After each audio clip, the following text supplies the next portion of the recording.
ECU Athletics and Playfly Sports present Inside Pirate Athletics. Inside Pirate Athletics is brought to you by Town Bank. Town Bank, serving others, enriching lives. Welcome to Inside Pirate Athletics. Brian Bailey with head coach Blake Harrell. Let's go back now to the Tulane game from last Thursday before we talk about this week's game on a Thursday night. But disappointing loss. It was a tale of two halves, wasn't it? Every loss is disappointing. Every loss is frustrating, obviously. And, anytime they're in conference, they mean a little bit more. You're at Tulane, who's a favorite to win the conference and playing really well right now. And you have an opportunity to go win a football game late in the game. Didn't play our best football in the first half. And we're down 12-0, and I knew we'd left some things out there. Come back in the second half, get two quick touchdowns, go up 13-12, surprise onside kick them, and get a field goal out of that, go up 16-12. And it's 19-19, 5 minutes to go in the game, and you're battling. And, we thought we played really exceptionally well on defense, certain parts of the game, especially in the red zone, and just couldn't get a stop on that last drive. And got the ball back to our offense, and they had a shot to throw the ball in the end zone into the game to try to tie it up. But, just there's little things you got to go back and check and stick to. Hey, what can we do better? What's the little things we can do better to help us win football games like that? The big positive in that first half was the defense with those stops, because that's very rare. Yeah, you could let that thing get away from you pretty quick there if you don't bow your back and play good in the red zone and do a good job right there. So holding those guys to 4 field goals, I think they tried to fake one down there as well, is pretty exceptional by those guys. I wish they wouldn't let them down there in the first place, but the fact they were just getting stops down there shows a little bit about their resilience and their toughness and mental toughness. So you're frustrated at the half down 12-zip, but you come out and really make some great adjustments. Yeah, I thought, both sides of the football, coaching them up at half and just kind of pushing each other. I thought the guys were pushing each other, talking to each other, and nobody's hanging their heads. They're ready to go attack that thing, and I thought they certainly did in the second half. And Caton's battling his tail off, hit a big pass down to Anthony down there, got us down there, and Anthony had Caton had a couple scrambles. Yannick did a really good job blocking on one of them, gets Caton in the end zone, and then get down there again and hit Brock on a little swing pass and gets in the end zone as well. So 2 quick scores, and that was good to see coming out of the half. Big play in the game was the penalty that you guys had. And a little controversy that goes with that when you're right around the goal line. Yeah, we get down to the goal line, and I think it's 3rd and 1 from the 1. We try to go a little tempo, but they got zeroed out, so the inside zone's probably going to get stuffed on us. And we're just trying to catch them, late getting lined up and being lazy there, and they got to it pretty quick. So we had plenty of time. I think we had 28 seconds on the play clock. We tried to sub to a little heavier personnel and get some bigger bodies in there. They were trying to match the subs. The official doesn't quite get up there to hold the ball. Darius thinks he hears a clap. You're down there next to the shooting section because so no telling and what's going on. And their guys are kind of on our side of the ball subbing a little bit. And, the official makes a judgment call and penalizes us and backs us up 5, and that kind of makes you put the ball in the air. And, it's unfortunate. It was funny when you watch it on TV. You could tell Caton was like, wait a minute, that can't be on us. Well, that's kind of what I thought. Same thing is like, you got to hold the ball, if anything. You can't get a flag. We weren't trying to snap the ball. And the umpire doesn't get all the way up there. So, I like to see them just blow that thing dead, reset the play clock, and replay the down rather than just penalize one side of the ball or the other in that situation. Down the stretch, it had to be difficult because, you almost have to give up a touchdown to get the ball back. Yeah, I think you get in a situation, if you can get them stopped outside the kick line, which I thought 30-yard line outside, I thought you had a chance to go block one or make him miss one and put some pressure on him. But once we had the face mask penalty, which was unfortunate. They had to stop for a loss there, getting ready to bring up some long yard situation for him and put him in an ideal situation for us.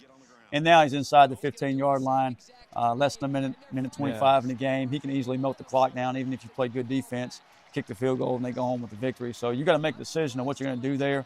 I think there's a 3% chance you win if you kind of lay him melt the clock down and rely on them to miss the field goal. And I think your odds more than double if you try to just get the ball back and let your offense go down. And we did give an offense a shot to throw the ball in the end zone there at the end of the game. And I think that's the thing, was a lot closer than people realize of being a Hail Mary connected to Yannick in the end zone. Just barely gets tipped away by JC, our own player, right at the second. JC's trying to make a play. And if he doesn't get a hand on it, Yannick's going to catch that thing in the end zone. And then we got to decide, are we going for 2 for the win, or are we going to tie it up and go to overtime? What would we have done? Well, at the moment, and just being all honest and all transparent, probably was going to go for 2. Right. Just all attack, bam. looking back, I think if you go for one, your defense is playing really good in the red zone. Right. Maybe that's a better move. Offensively, you've moved the ball in the second half. So I think both play in the favor of the Pirates in that situation. But it is true. It was much closer than maybe it looked on at first. Yeah, I think, live when I saw it, I just saw the ball incomplete and, went and shook hands, and all the frustrations obviously on me at that point, and kind of dealing with, those emotions, other than, hey, that thing was really pretty close down there to tying that thing up. Pirates fall 26-19 was the final. We'll take a break, come back, and we'll talk about the night of the Boneyard coming up as Tulsa comes to town. Back with more after this. Inside Pirate Athletics is brought to you by Town Bank. Town Bank, serving others, enriching lives. One of the things we all really like as bankers here at Town Bank, whether it's your business or your family, when you need something, a decision needs to be made. We take care of it right here. We have the people, the knowledge, and the decision makers right here. Town was designed that way, focused on our members and enriching lives. Inside Pirate Athletics is brought to you in part by Bojangles. It's bow time. Welcome back to Inside Pirate Athletics. Coming up on Thursday night, the night of the Boneyard. Always a big night here at East Carolina. Yeah, anytime we get to play in Dowdy-Ficklin is always big, and our players always get excited about that, to be back in front of our fans, in our stadium, in our town, in front of our university and all those things. But the night of the Boneyard is always special. You get to wear the black uniforms, which is probably the players' favorite, and it's just kind of special for our student body as well and our fan base. So super excited about it. And there's something about those black uniforms with the purple trim. I mean, they really look sharp. They do look sharp, especially at night. And it's a Thursday. It's kind of close to Halloween, and it's in October. All those things kind of play a factor. But I think they do look sharp. And, I thought we've always played well in them, too. And the helmets are going to have a new look, right? They do. I kind of saw one of them on our players today. Most of the time our players are wearing their practice helmets or their Guardian caps, and one of the kickers had them on. It's, it's a little bit darker look to it. And it's got the pirate script on the side. I think with the black uniform, it'll pop. The pirate script was on the helmets in 1984 when I first got here. Yeah. So I always think back to that, and it's really a cool look. It is, and they're doing some different things with the helmets this year, which allows them to have some different styles and different looks throughout the season. So I think that's just a nice touch by our equipment staff and administration. Tulsa Golden Hurricane comes to town, and that's the big news. We got to win that football game. Yeah, they're coming to town. The Golden Hurricanes are, and we got to do a good job of just focusing on being 1-0 this week. You can't. You might be frustrated about the last loss or some things that happened this season so far, but you got to look at, hey, how can we get better each and every day, focus on the process, and go 1-0 this week. And if you go 1-0 this week, you'll be 2-1 in conference, and it'll put you right where you need to make a run in November. And you know a lot about this Tulsa team. We do. I mean, Trey Lamb is the head football coach there. He's from Georgia. He comes from a coaching family. Dad's a Hall of Fame high school coach in Georgia. Trey was a Hall of Fame quarterback at Tennessee Tech. Bobby Lamb's his uncle, who was at Furman forever and Mercer and those places. And Trey was at Gardner-Webb when he brought his team here in 23. Was at East Tennessee State last year before he got the Tulsa job this past off season. So you look at this team. What worries you about this Golden Hurricane team? I think they're much improved from a year ago. A year ago, it came down to the last play of the game out there in Tulsa. And I think offensively, he's going to attack you, give you a lot of formations and motions, shifts, trades, FIB, take shots down the field. They're really strong running the football, run game there. Defensively, they fly around. I think they're a hard-nosed football team that's going to, try to give you some trouble. And you get a bye after this, so you kind of, look forward to that. You do. I mean, you got to focus on Thursday night. You got to focus on 1-0. But if you can get through this one, you got some time to kind of catch your breath. 16 days before you hit a 5-stretch run there in November. But the most important game of the year right now is Tulsa, and it's this next one, and let's go 1-0. How odd has this October been with no Saturday games? No Saturday games. 3 straight Thursday nights. The 4th of the year. I'm ready to get back to some normal. Yeah. I'll be honest with that. This Thursday night games are awesome for the publicity of our university, our football program, being in Dowdy-Ficklin Stadium, on ESPN at 7:30, just for everybody viewership, and then having Sports Center on campus again this week. So that's pretty special. But I miss those Saturday games. But you need to win this week to set up a November to remember. Yeah, I think that's the most important. Like every game you win helps the next game be more important, but there's no more important ones than the next one.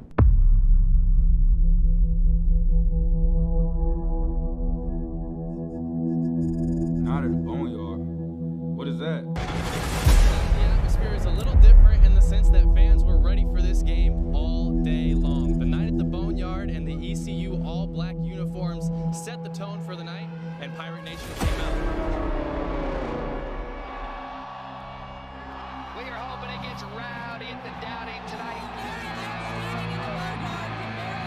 Absolutely beautiful night for football here in East Carolina. Insane. Welcome to Rowdy Dowdy.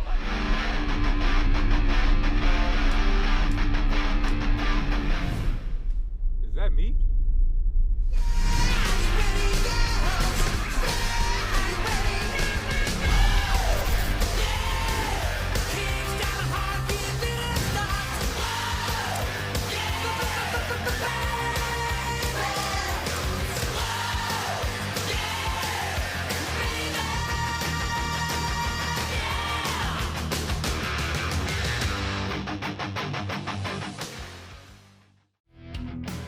Inside Pirate Athletics is brought to you in part by Pepsi, the official soft drink of Pirate Nation.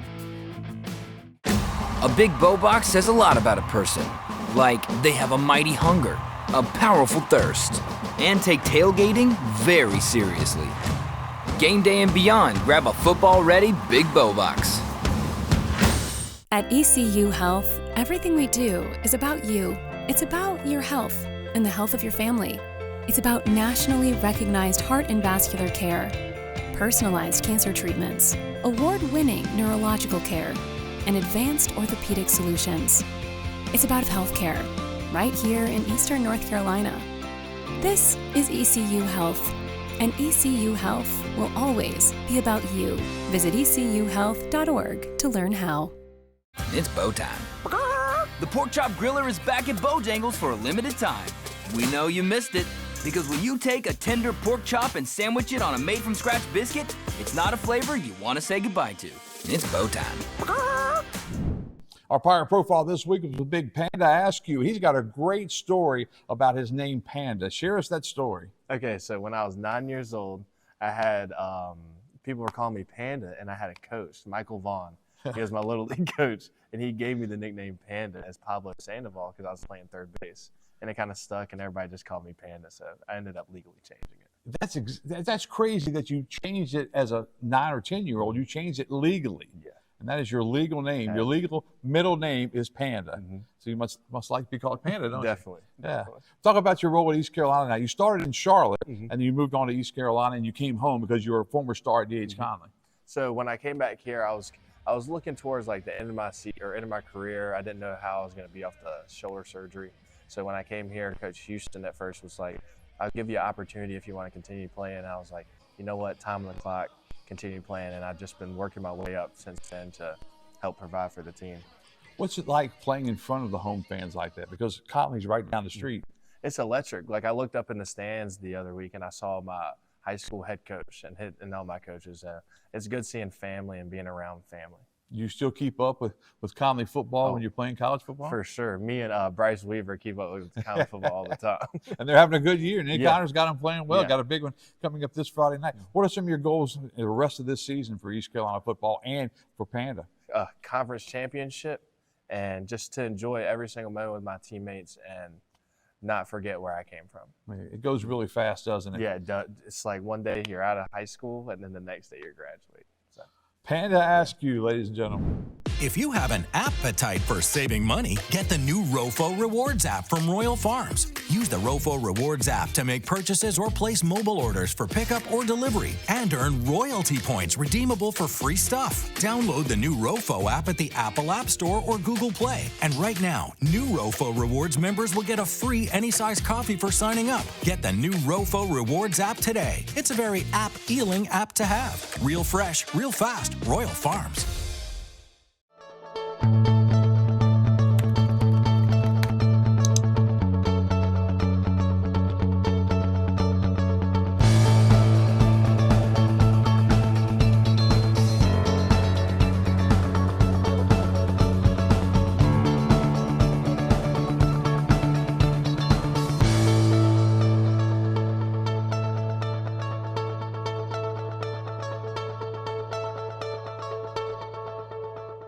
Coming up this week in Pirate Athletics. Thursday night, It's the night of the Boneyard as the football team takes on Tulsa. This will be the 19th meeting between the Pirates and the Golden Hurricane. The series dates back to 1984 and is tied at 9 wins apiece. The volleyball team is in the Lone Star State this weekend with a Friday night contest against North Texas, followed by a Sunday showdown against the Roadrunners of UTSA in San Antonio. The soccer team will try to bounce back from the loss at UAB with a Sunday home contest against Memphis. That start time is 12 noon. This look ahead is brought to you by Carolina Windows and Doors, and we'll see you back here next week on Inside Pirate Athletics. Inside Pirate Athletics has been brought to you by Town Bank, local bankers committed to your success. Inside Pirate Athletics is an exclusive presentation of ECU Athletics and Playfly Sports.